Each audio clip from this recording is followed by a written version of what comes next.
प्रसार भारती अभिलेखागार की प्रस्तुति सदाबहार सुनहरे दौर का अनमोल खजाना।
इंतजार, और यहाँ कोई किसी का इंतजार नहीं कर रहा और ना करेगा।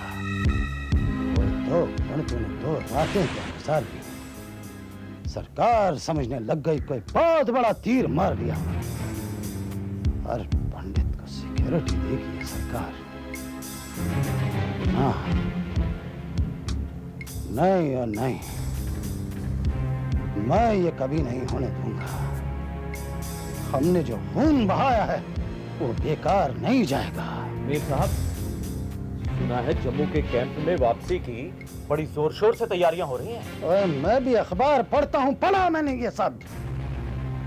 सरकार भी जरूरत नहीं करती ऐसा काम करने की अगर मैंने तुम जैसे लूले या लंगड़े ना पाले होते। मीर साहब, आप हमेशा मेरे इस टूटे पैर का मजाक उड़ाकर मुझे जलील न किया करें। मेरा ये टूटा पैर मेरी कुर्बानी की निशानी है और मैं इसका मजाक बर्दाश्त नहीं कर सकता। क्या कसूर है मेरा, बताइए? ये सब आपके उस हैदर और उसके साथियों का किया धरा। साथी? कौन किसका साथी? तू भी तो हैदर का साथी है। जिनको झाड़ू चलाना नहीं था आता उनके हाथ में बंदूक पकड़ा दी और कैसी फौज मेरे पास भेज दी इन्होंने।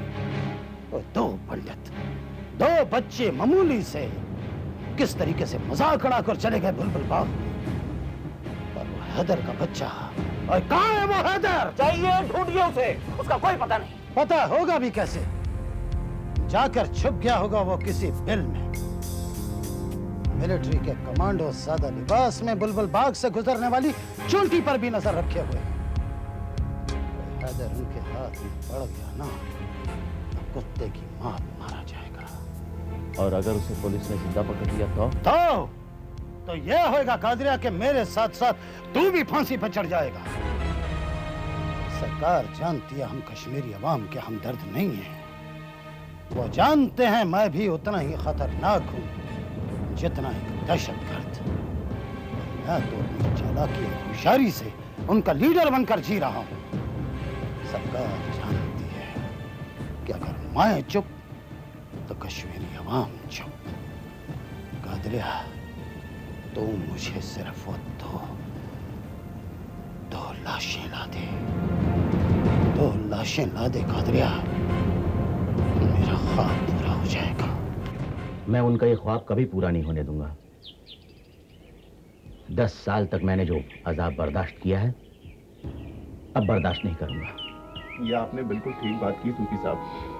जुल्म को बर्दाश्त करना बहुत बड़ा गुनाह है। हरी और किशन का वापस लौटना दुश्मनों के मुंह पर एक बहुत बड़ा तमाचा है। वो इस जिल्लत को बर्दाश्त नहीं कर पा रहे हैं, इसीलिए सब कुछ कर रहे हैं। महबूब भाई, इन बच्चों को बचाना हमारा फर्ज है। बिल्कुल सूफी साहब, हम लोगों ने तो अपनी जिंदगी गुजार ली, इन बच्चों का भी अपनी जिंदगी गुजारनी है। इन बच्चों पर वार करने वालों के सामने हम ढाल बन जाएंगे। मैं आपके साथ हूँ डॉक्टर साहब। जान दे दूंगा, पर बच्चों पर आंच नहीं आने दूंगा। क्यों महबूब? लेकिन एक बात का ध्यान रखो, इस बात का जिक्र किसी से भी करने की जरूरत नहीं है, खास तौर से जान की दद और बच्चों से, औरतों से भी। नूर ने बात ठीक की। अगर औरतों को बता दिया तो मुंह बंद नहीं रहेगा और बात जान की दद तक पहुंच जाएगी। तो बात ना फैले इसलिए हम सबको भी अपना मुंह बंद रखना पड़ेगा। मुंह बंद और आंखें खुली। बस एक बात का डर लगता है। किस बात का बांडे? उन आतंकवादियों के पास हथियार है, हमारे पास क्या है? हमारे पास है इत्तेफाक और हिम्मत। वो तो ठीक है, लेकिन अगर उस काम के लिए हम लोग मिलिट्री या पुलिस की मदद लें तो ज्यादा बेहतर नहीं होगा?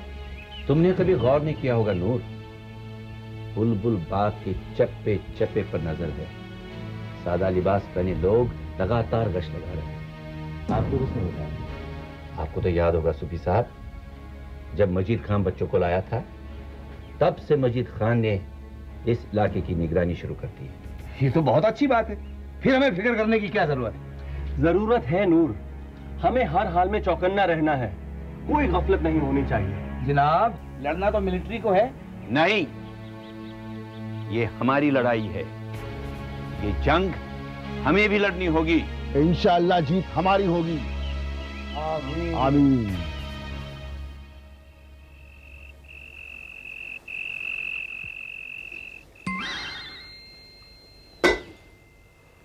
हबीब, तू खाना क्यों छुपा के रखता है?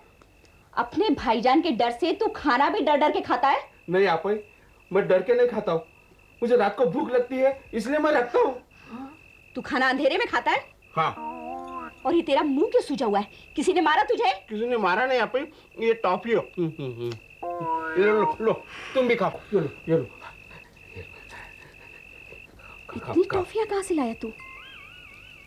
हबीब, तू गल्ले से पैसे तो नहीं उठाता? नहीं आपा, तुम्हारी कसम। तो फिर इतनी टॉफियां कहाँ से आई? वो दाढ़ी वाले की दुकान से मैं भी लेके आई हूँ। लेकिन तुम दोनों पैसे कहाँ से लाते हो? हबीब, किसने पैसे दिए तुझे? मेरे दोस्त ने दिए। मेरे भी दोस्त ने दिए। बेशर्म, ऐसा नहीं कहते। हबीब, कौन है वो? क्या नाम है उसका? नाम मालूम नहीं, मगर वो मेरा अच्छा दोस्त है आपा। किसी से पैसे नहीं लेते, अच्छी बात नहीं होती है। पता है, नसीमा के अब्बा को पता चलेगा तो कितना नाराज होंगे वो।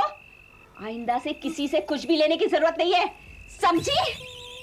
और तुम्हें मिठाई चाहिए ना तो मुझसे कहना, मैं भी खाऊंगी। अच्छा। चाचा अपना हाथ दो। मजा आ रहा है? और मजा दो। ये लो। अरे ये क्या किया? मेरी नाक टूट गई। दिखा। अरे नहीं, कुछ नहीं टूटा है, बच्ची प्यार कर रही थी। तुम भी हाथ मिलाओगे? क्या कहा? आपने सबको बता दिया, कहीं ये बात जान की देर तक न पहुंच जाए। कल तक हम डरे हुए थे कि कहीं इस बात का पता किसी को न चले, लेकिन डर से कुछ नहीं होगा हाजरा। सच्चाई का सामना सबको ही करना होगा। कल सबके सामने अपनी बात रखकर मेरे मन का बोझ हल्का हो गया। मन का बोझ तो कम हो गया, पर डर कम नहीं हुआ। बच्चे स्कूल जाते हैं तो डर लगता है, देर से आते हैं तो डर लगता है। डर के साथ जीना बहुत मुश्किल है। चल अब सो जा, खिड़की बंद कर दे।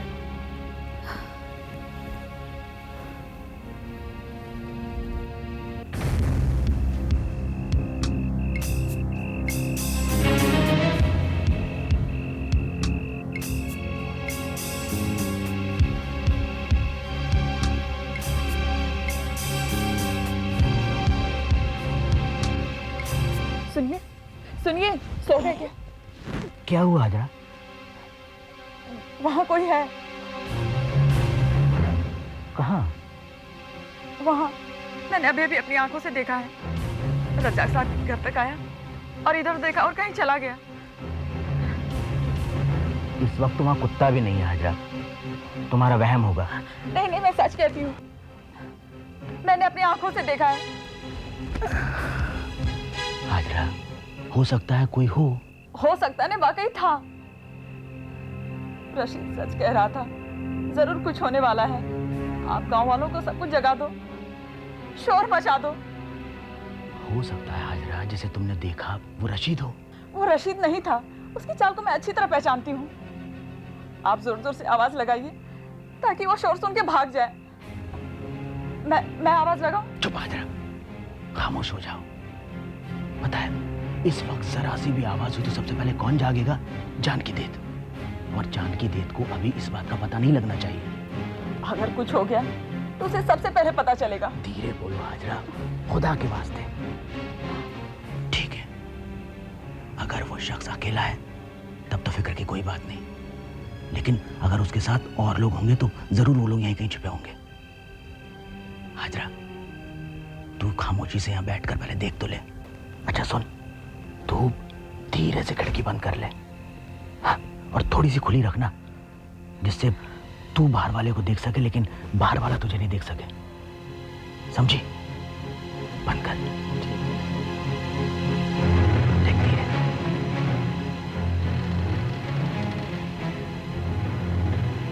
बस बस, अब देख, दिखाई दे रहा है कोई?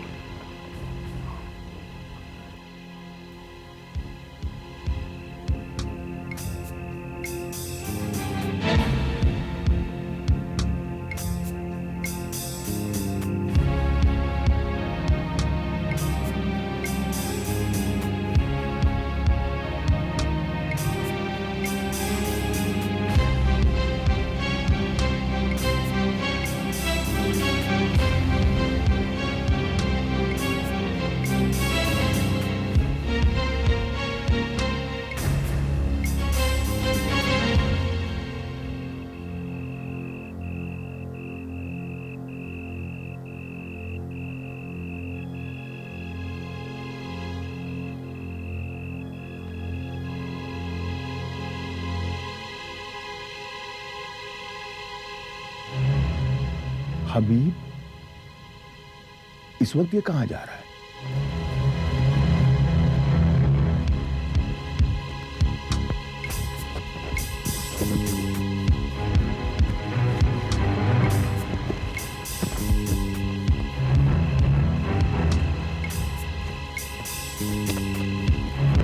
हैदर,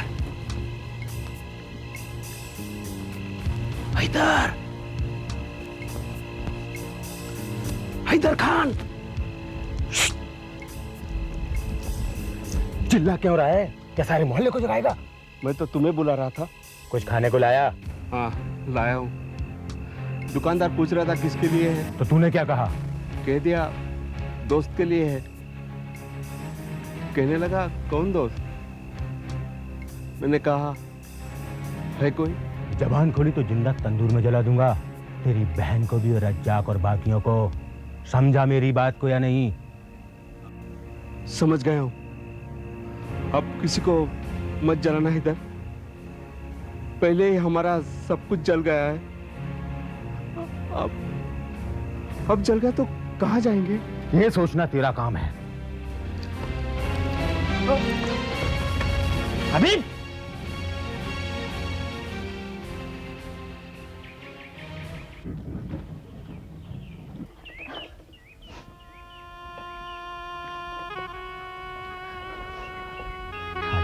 पता चला? हाँ, कोई दहशतगर्द था। मेरा शक नहीं निकला। कौन था वो? हाजरा, वो कश्मीरी नहीं था, वो बाहर का था। रशीदा ने ठीक कहा था, पता नहीं और कितने लोग होंगे उनके साथ। या खुदा, उन बच्चों पे रहम करना। हाजरा, अब चुप हो जा। बाहर हम लोग बैठकर इसी बात पर मशवरा कर रहे हैं। तू जल्दी से चाय बना और बाहर भिजवा। और अब बंद कर ये रोना धोना। फिक्र क्यों कर रही है तू? जल्दी से चाय बना और बाहर भिजवा, ठीक है? या खुदा, उन बच्चों पे रहम करना, इस गांव की हिफाजत करना, इन बलाओं, इन आफतों से बचा। अपनी हिफाजत हमें खुद करनी होगी डार साहब। वो दीमक जो हमारी जिंदगी को, हमारी खुशियों को, हमारे वतन को चाट रहा है, उसे नीच तो नाबूद करना होगा, उसका नामो निशान मिटाना होगा। बिल्कुल, उसने कहा था वो 2 दिन के बाद फिर आएगा। उसका इस्तीफा तो मैं करूंगा, तुम देखते जाओ। एक पर तो हम सब भारी हो सकते हैं, लेकिन अगर वो ज्यादा हुए तो? और उनके पास तो हथियार भी होंगे। लेकिन कल रात तो उसके पास कोई हथियार नहीं था। भाई तुमने उसकी तलाशी ली थी क्या? हैं? जो बोल रहे हो उसके पास हथियार नहीं था? हबीब ने कहा था उसके पास कोई हथियार नहीं, बस एक बड़ा सा खंजर है। तलाशी ली और वो खंजर तो मैं उस खंजर के सीने में उतार दूंगा, देखते जाओ। मेरा तो एक ही मशवरा है, उसे पुलिस में पकड़वा दो। आखिर पुलिस की भी तो कोई जिम्मेदारी है कि नहीं? पुलिस के साथ साथ हमारी भी कुछ जिम्मेदारी है नूर मोहम्मद। हाँ, पुलिस से मदद ली जा सकती है, लेकिन सब कुछ उन्हीं पर नहीं छोड़ा जा सकता। हमें भी चौकन्ना रहना होगा, हमें भी अपनी आंखें खुली रखनी होगी, हमें हर दोस्त दुश्मन में फर्क देखना होगा, बुलबुल बाग में हर आने वाले शख्स पर कड़ी नजर रखनी होगी। हम लोग तो रात भर जागते रहे, एक पल भी सो नहीं पाए। वो तो इत्तेफाक से हाजरा ने देख लिया था, मुझे तो यकीन ही नहीं हुआ, लेकिन अब रज्जाक साहब कह रहे हैं तो मुझे यकीन हो रहा है। वो तो शोर मचाने वाली थी। तो शोर मचाने देना था ना, वो भाग जाता। अरे कभी तो अकल से काम ले। तेरी बीवी ठीक कहती है, ये हुक्का पी पी के तेरी अकल भी जल गई है। तेरे में बड़ी अकल है? मैंने कौन सी ऐसी गलत बात कही? बिल्कुल गलत बात कही है। अरे अगर शोर मचाती तो भाग नहीं जाता, फिर हमें कैसे पता चलता कि कौन था, कहाँ से आया, दोबारा फिर कब आने वाला है? नहीं नहीं, वो तुझे दुकान पर आकर बोलेगा कि रज़ाक साहब आपके घर में मेरी दावत है, गुश्ताबा बना के रखना। अरे ये तो बहुत। अरे भाई क्यों आपस में लड़ने मरने लग गए? इसी ना इत्तेफाकी का तो दुश्मन फायदा उठाता है। दुश्मन तो चाहता है कि हम कमजोर हो जाएं और उसके तलवे चाट चाट कर खौफ और दहशत से मर जाएं। वजह फरमाया अलीजू।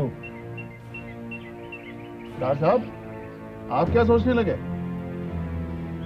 बस यही कि अब तक कुछ नहीं बदला, फिर वही सब कुछ। कब तक डर डर कर अपनी जिंदगी गुजारे? कब तक ये दहशत और खौफ का माहौल रहेगा? अब बर्दाश्त से भी बाहर हो गया है जीना। इस घुटन में ना हम जी सकते हैं ना मर सकते हैं। इन बच्चों के आने से जरा सा मरहम लगा था हमारे जख्मों पर, लेकिन अब फिर वही जलन, वही कसक। महबूब, ये हमारे इम्तिहान का वक्त है,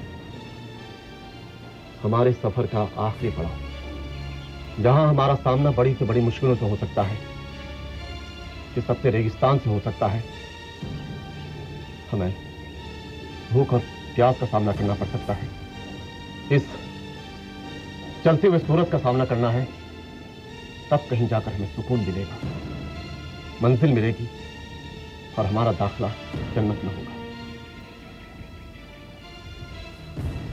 मेरी आप लोगों से गुजारिश है कि होश और अकल से काम लें। मैं मजीद खान से मिलकर ये सब बताता हूँ, शायद वही कोई रास्ता निकाले। लाख रुपए की बात कही है महबूब नेशनली ने। अरे ये काम मजीद खान का है, ये उसी को करना चाहिए। क्यों? अब ठीक कहा है ना मैंने? तू हुक्का भी हुक्का। अबे लाना तो इस हुक्के में, ये हमेशा मेरी बीवी की बात क्यों करता है? वो सही बात कर दी है। अबे तू खामोश हो जाओ। हम सब यहाँ मशवरा करने बैठे हैं और ये कोई मामूली बात नहीं है, जिंदगी और मौत का सवाल है। क्यों सूफी साहब? मेरे ख्याल से महबूब को मजीद खान से मिलना चाहिए। समझ में नहीं आता महबूब साहब, मैं आपका शुक्रिया अदा करूं या चुप रहूं। आपने हैदर खान के बारे में बताकर हमारी बहुत बड़ी मुश्किल हल कर दी। वैसे हमारे पास भी इत्तला थी कि कुछ दहशतगर्द फिर से इस तरफ आए हैं। कुछ? इसका मतलब ये है कि हैदर खान अकेला नहीं है? जी हाँ, कुछ लोग और भी हैं उसके साथ में। वैसे मैं अपनी तरफ से कोई कसर नहीं छोड़ूंगा। जनाब, हैदर ने कहा है कि वो 2 दिन बाद आएगा, लेकिन इस बार वो हमारे हाथ से बचकर निकल नहीं पाएगा। अपनी जिंदगी में आखिरी बार वो बुलबुल बाग में कदम रखेगा, आखिरी बार। नहीं रफीक, हैदर खान इस तरफ अकेला आया तो उस पर गोली नहीं चलेगी। सिर्फ हैदर को मारकर यह सिलसिला खत्म नहीं होगा। हैदर के साथ साथ हमें उसके साथियों का भी पता लगाना होगा।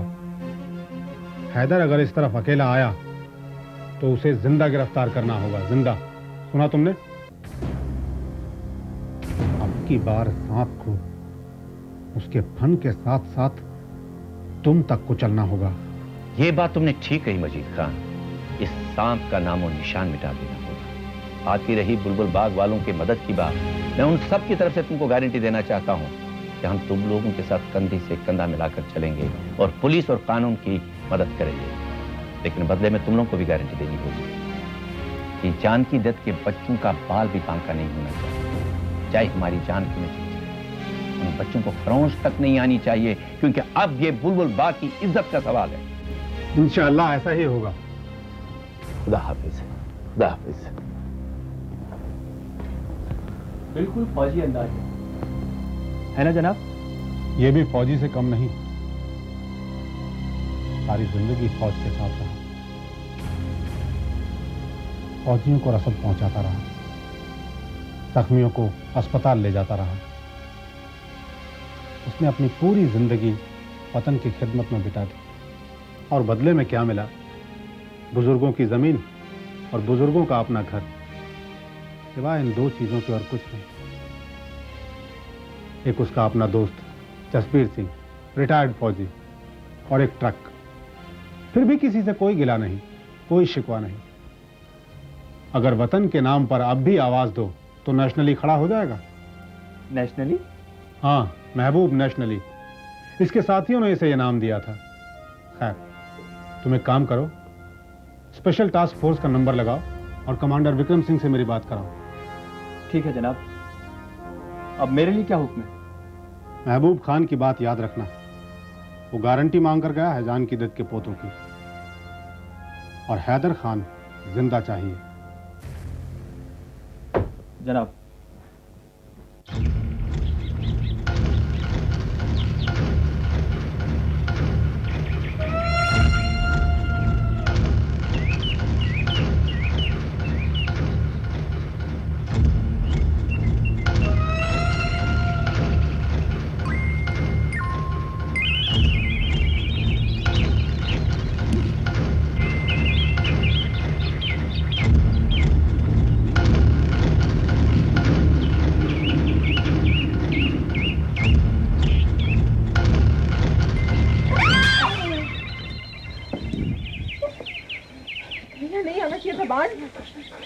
अरे मैं क्या करूं? और कोई चारा नहीं था। नसीमा, मैं तुम्हारे बिना मर जाऊंगा। मैं भी मर जाऊंगी। तुम्हारी शादी हो गई तो मेरा क्या होगा? अरे कहाँ हो तुम? वांड अभी मरा नहीं। नसीमा, मैं तुम्हारे लिए जिंदगी भर इस टोकरी के नीचे पड़ा रहूंगा, लेकिन शादी नहीं करूंगा। मैं कब तक तुम्हें दुनिया वालों की नजरों से छुपाकर इस टोकरी के नीचे रखूंगी? जब तक तुम्हारे अंदर हिम्मत है, मुझे दाना पानी देने की ताकत है, तब तक। अरे दाना पानी तो क्या, मैं तो तुम्हें अपना खून भी पिलाऊं। मगर मैं भी कितनी बदनसीब हूँ। मैंने सोचा था कि एक दिन तुम मुझे इस आंगन से ले जाओगे, लेकिन तुम तो खुद इस आंगन में आ गए। कहा? तेरे आंगन में? तुझे किसने कहा? जमील के अब्बा ने कह रहे थे बहुत खतरनाक आतंकवादी है, हैदर खान नाम है उसका। ओ खुदाया! अरे बचाओ! अरे बचाओ! आतंकवादी! आतंकवादी! अरे बचाओ! अरे बचाओ! अरे बचाओ! बचाओ! आतंकवादी!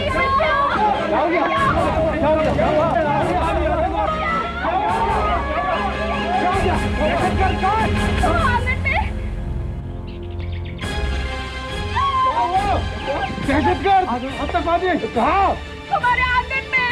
आंगन में? हाँ, तुम्हारे आंगन में। हैदर खान नाम है उस आतंकवादी का। अरे तू कहाँ जा रहा है? वो सब कुछ जला देगा। अरे वो क्या जलाएगा, मैं जला दूंगा। चलो बान, चलो हम कहीं भाग चलते हैं।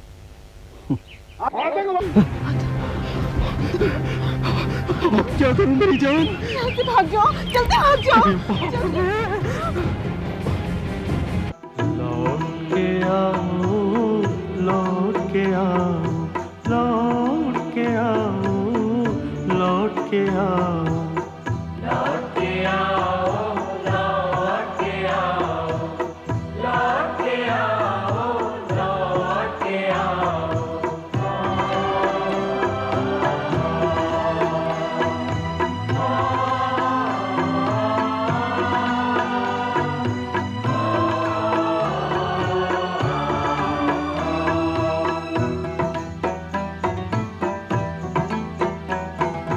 आंधी में जो बिखर गया था, आंधी में जो बिखर गया था, फिर वो नशे मन आके बसाओ, फिर वो नशे मन आके बसाओ। आंधी में जो बिखर गया था, फिर वो नशे मन आके बसाओ, लौट के आओ, लौट के आओ, लौट के आओ, लौट के आओ।